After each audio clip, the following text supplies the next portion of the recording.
Bonjour chers auditeurs de l'émission Le Pain Matinal, une production du ministère Ta Seconde Chance International, un rendez-vous qui nourrit ton âme et t'invite dans la présence de Dieu chaque matin. Cette émission comprend deux moments forts. L'exhortation présentée par Dr Dorian pour fortifier ta foi et la parole en mission ou bien les promesses de Dieu proclamées pour libérer ta victoire. Lorsque tu arriveras dans cette deuxième rubrique de la parole envoyée en mission, je te prie de délier ta langue, de proclamer avec foi pour libérer ta victoire. Alors bien-aimé, installe-toi, reste jusqu'à la fin, car chaque parole est une semence de vie pour ta journée.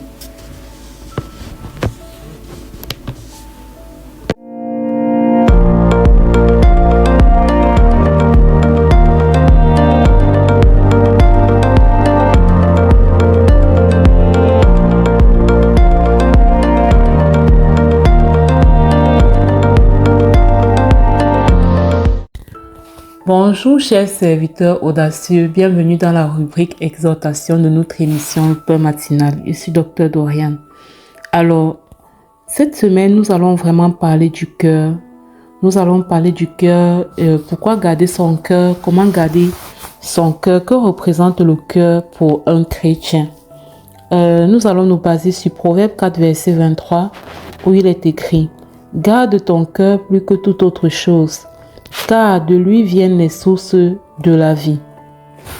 Ce verset nous recommande de garder notre cœur plus que toute autre chose. Le cœur ici représente notre âme.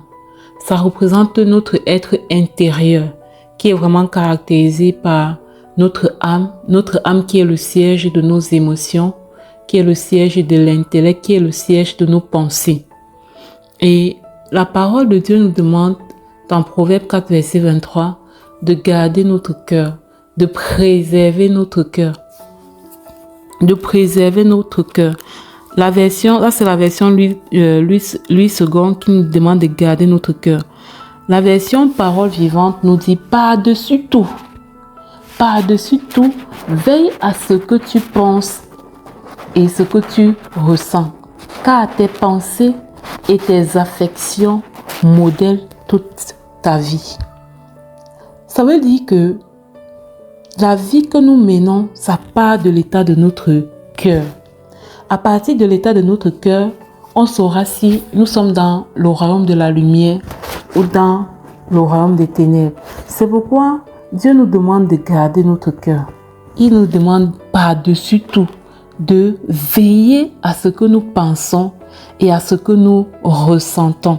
De faire attention à nos pensées et à nos émotions.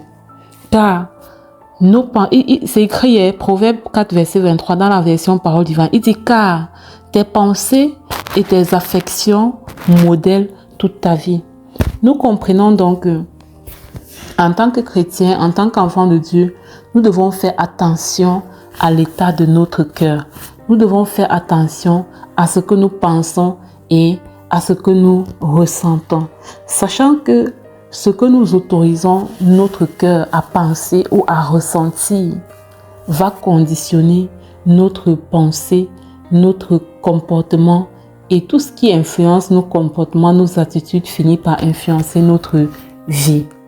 Alors bien-aimé dans le Seigneur, est-ce que ceci te fait déjà prendre conscience de cette responsabilité qui est celle vraiment de veiller, de garder ton cœur? Question à laquelle tu dois répondre. On se retrouve demain pour continuer sur ce sujet. Je te souhaite une excellente journée. Sois abondamment béni. Shalom, shalom.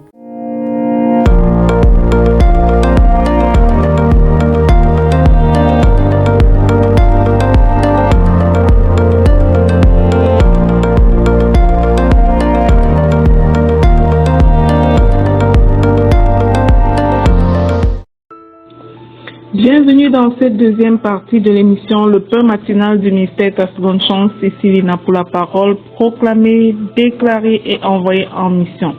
Bien-aimés, la parole que le Seigneur nous donne aujourd'hui est la suivante. Je vais briser le joug j'arracherai tes chaînes.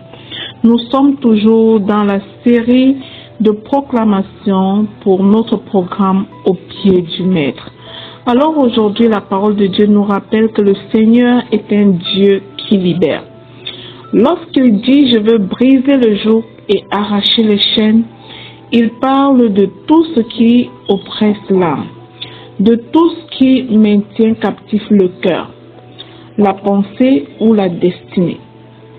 Dieu n'a jamais fait ses enfants pour vivre sous le poids de la peur, du découragement, des habitudes destructrices ou des paroles négatives. Le joug peut être invisible, bien-aimé, mais il est réel. Un jour de doute, tu traînes peut-être un jour de fatigue intérieure, un jour d'échec répété, ta vie tourne peut-être en rond, comme disaient certaines personnes, mais aujourd'hui, nous nous rappelons de cette vérité.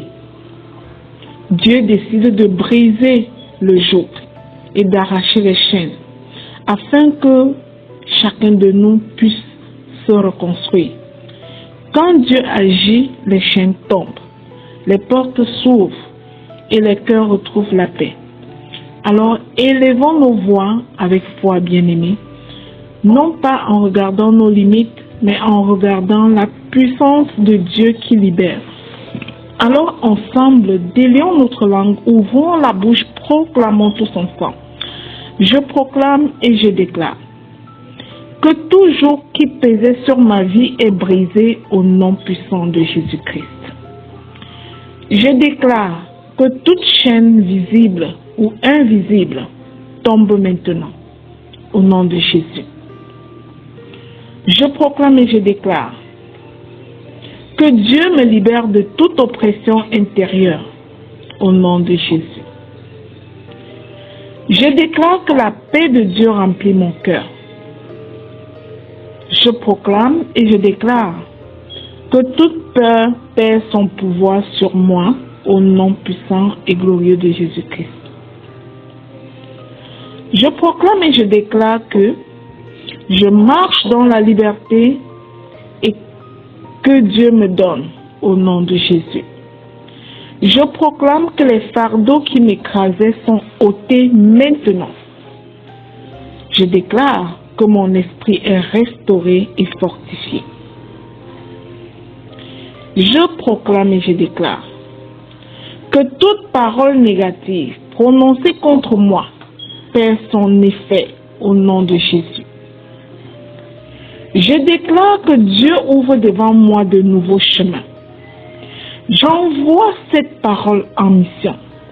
Mon Dieu ouvre devant moi de nouveaux chemins au nom de Jésus. Je proclame et je déclare que la lumière de Dieu chasse toute obscurité dans ma vie. Je déclare que je ne suis plus lié par mon passé.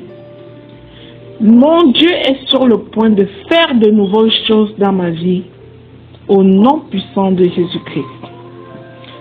Je proclame et je déclare que la joie et la force reviennent dans mon cœur par la grâce de Dieu, au nom de Jésus.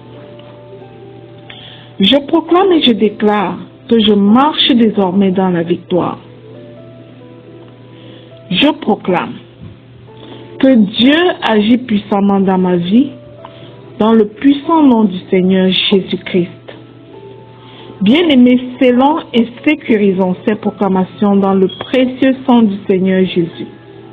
Déclarons qu'elles sont oui et amen dans chacune de nos vies, dans chacune des vies de nos bien-aimés dans nos familles, au nom de Jésus. Amen. Alors, bien-aimés, si cette émission, le pain matinal du ministère Ta Seconde Chance, te bénit au quotidien, je te prie de la partager autour de toi. Invite des personnes à télécharger l'application Le Pain Matinal sur Play Store afin de devenir à ton tour un canal de bénédiction pour les autres. Jésus nous a laissé une grande commission. Nous sommes appelés tous et toutes à faire des disciples, à partager la bonne nouvelle autour de nous pour la gloire de Dieu. Amen.